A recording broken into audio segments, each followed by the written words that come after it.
Republic Act 8435, Section 91, Role of the Private Sector in Extension. The department shall encourage the participation of farmers and fisher cooperatives and associates and others in the private sector in the training and other complementary extension services, especially in community organizing, use of participatory approaches, popularizing of training materials, regenerative agricultural technologies, agribusiness, and management skills. So, hinikayat ng departamentong ito sa pakikipagpartisipasyon ng mga magsasaka at mga mangingisda kasama ang pagpribadong sektor. May libre ng materyales sa pagsasanay sa regenerative na teknolohiyang pang-agrikultura at mga kasanayan nila sa kanilang pamamahala. Section 92, the role of government agency. The department together with state colleges and universities shall assist in the LGU's extension system by improving their effectiveness and efficiency through capability building and complementary extension activities such as technical assistance, training of LGU extension, personal improvement of physical facilities extension, research and information support services. Ang mga departamentong ito kasama ang mga state colleges at iba pang universidad ay dapat magtulong-tulong sa sistemang ito na ginawa ng LGU sa pamamagitan ng pagpapabuti ng kanilang pagiging epektibo at kausayan sa pamamagitan ng ang pagbuo at mga komplementaryong aktibidad tulad ng improvement ng physical facilities, yung nabanggit natin kanina, and then extension, research, and information support services. Section 93, funding for extension activities. Extension activities should be supported by the following measures. Location of multi-year budgets that shall be treated grants. So, kailangan nilang ibigay yun. And allow transfer of funds from the department to the local government extension. And lastly, the budget of agriculture and fisheries extension services shall be at least 1% of the gross value added. Section 94, excellence and accountability in extension. The department shall formulate guidelines in evaluating extensions, activities, and institutions which shall involve an independent and interdisciplinary team of the collegial reviewers and evaluators. Section 95, extension communication support of LGUs.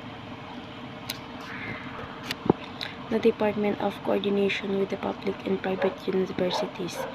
Itong department na ito, sila yung nakikipag-ugnayan sa mga pampubliko at pribadong universidad para mas palawigin pa yung mga programang isinasakatuparan ng ating LGUs. Then, next is Section 96, Declaration of Policy. It is hereby declared the policy of the state to promote full employment. Economic history, however, shows that as an economy modernized, the number of workers employed in its agricultural sector declines. It is therefore necessary to formulate policies and implement programs that will employ workers efficiently in rural areas in order to improve their standard of living and reduce their propensity to migrate to urban areas. Sa pamamagitan nito ay dineklara ang patakaran na itaguyod ang trabaho sa kasaysayan ng ekonomiya. Dahil habang nagbabago ang ekonomiya ng ating bansa, ay yung ating mga manggagawang agrikultura ay nag-iiba ng hanap buhay. At iba pa pupunta ng ibang lugar o bansa upang magkaroon ng ibang hanap buhay at magkaroon ng mataas na kita. So, ang sektor ng agrikultura natin ay bumababa pag ganun yung nagiging isip ng mga ating mga manggagawa sa agrikultura. Kaya kinakailangan ng bagong patakaran sa programang kanilang pinatupad na bibigyan ng trabaho ang mga manggagawa sa kanilang lugar upang mapabuti ang kanilang pamumuhay sa kanilang lugar at hindi sila sa iba pang lugar. At para rin mas maging mas maging mataas ang sektor ng ating agrikultura sa ating bayan. Next ay ang Section 97, Objectives Rural Non-Farm Employment aims to promote the basic needs to rural development. So, kailangan isulong sa isa pang pangangailangan ang pang-unlad ng ating kanayunan.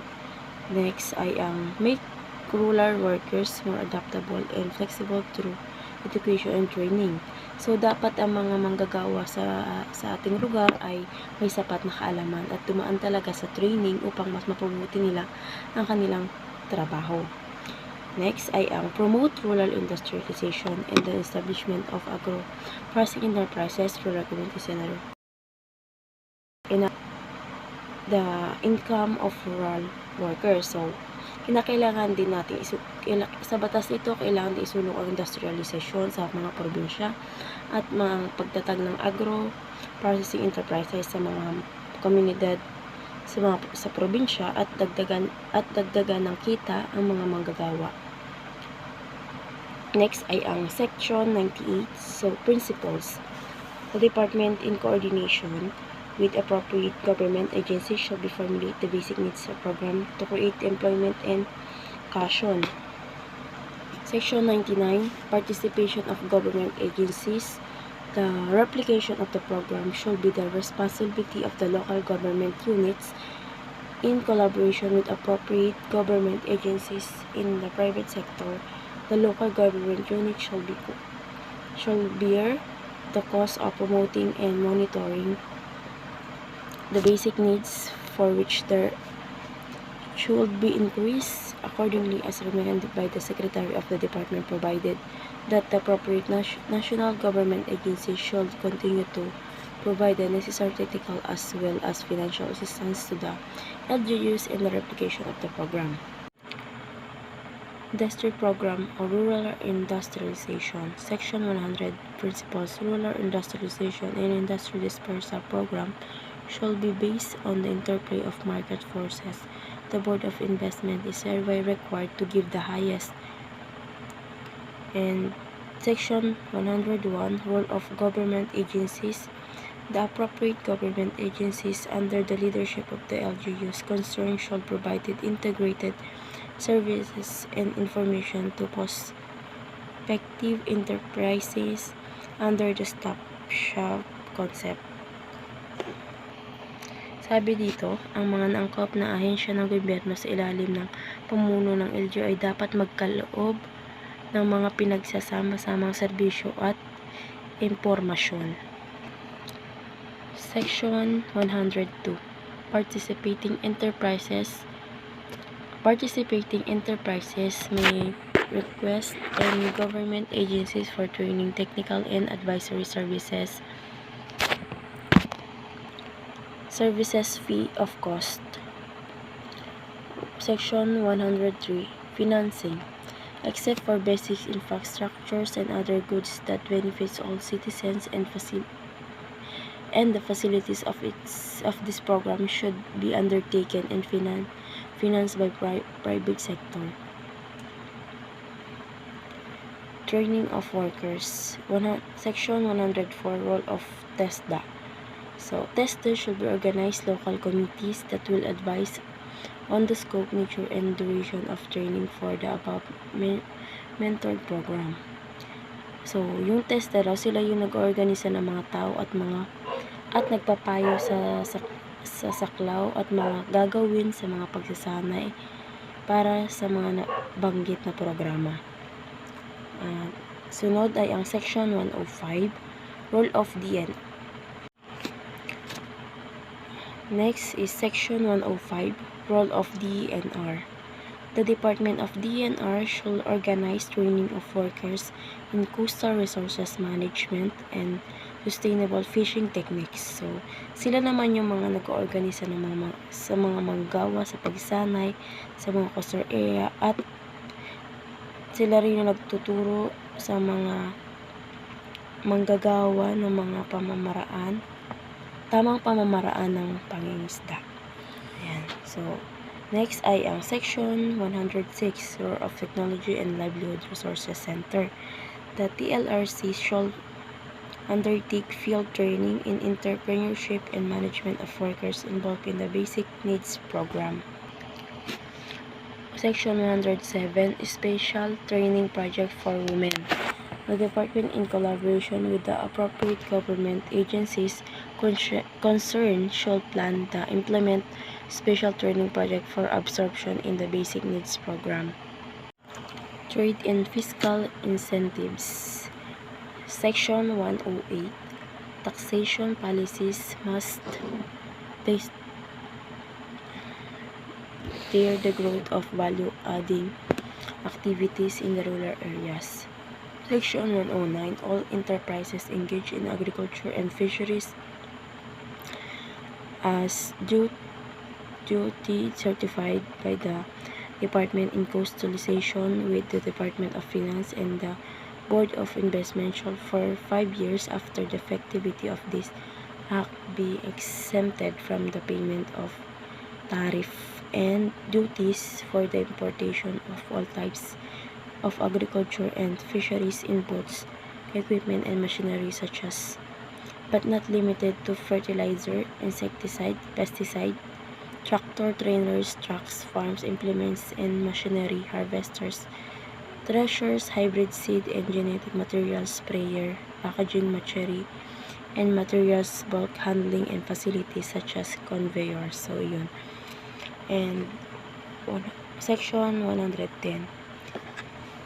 Any person, partners, corporation, association, and other judicial entity form circumventing and provisions Section 109 of this act shall suffer the penalty of imprisoning for a period of not less than 6 months but not more than 1 year, or a fine equivalent to 200% of the value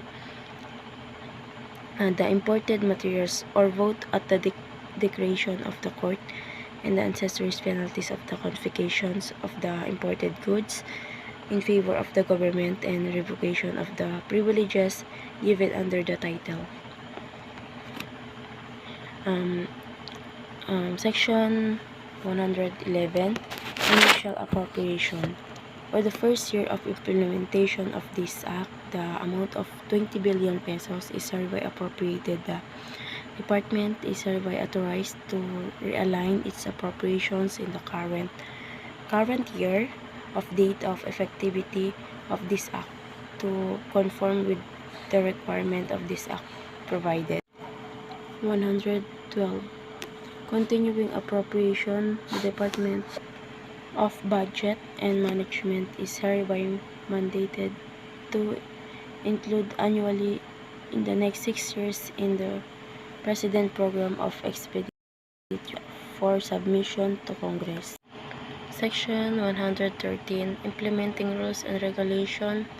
The Secretary, within 90 working days after the effectivity of this act, Department of Agrarian Reform, Department of Environment and Natural Resources, Department of Finance, DOST, DTI, CHED, TESTA, DESC, DASD, NEDA, DBM, DOLE, CSC, in consultation with the other agencies concerned, farmers, fisherfolk, and agribusiness organizations, and in coordination with the Congressional Oversight Committee on Agriculture and Fisheries Modernization, shall promulgate the rules and regulations for effective implementation of this act. 115. Powers and functions of the committee. The Congressional shall have the following functions: prescribe and adopt guidelines that will govern its work. Next is hold hearings, receive determinations and reports pertinent to its specified concern. Section 116, Periodic Reports. The committee shall submit periodic reports on its findings and make recommendation on action to be taken by Congress and appropriate department and And in order to carry out the objectives of this act, an initial of 120 million 20 million pesos is hereby appropriate for this oversight committee for the first year of its operations. Next is Section 117. Every 5 years after the effectivity of this act, an independent review panel composed of experts to be appointed by the President shall review the policies and programs in the Agricultural Fisheries Modernization Act and shall make recommendation based on its findings to the President and to the both houses of Congress.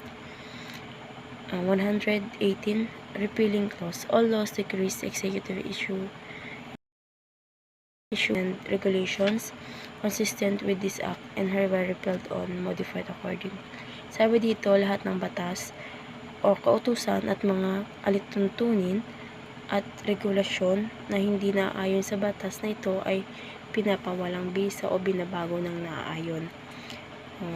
Section 119, Separability Clause.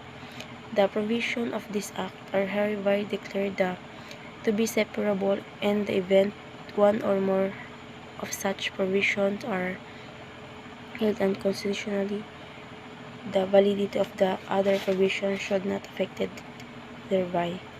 Sabi dito, ang provision ng batas na ito ay dineklara ng separable o hiwalay, at kung sakali ang isa o higit sa naturang provision ay ipagpatuloy sa konstitusyon, ang ibang bisa ng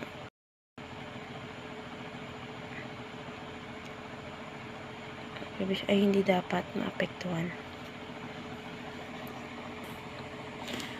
Section 120, Effectivity. This act shall take effect 30 days from date of its publication in the official gazette or in at least 2 newspaper general circulation. Ang batas na ito ay magkakabisa lamang sa loob ng 30 days bago lalabas sa pahayagan. So, ayun. Thank you po.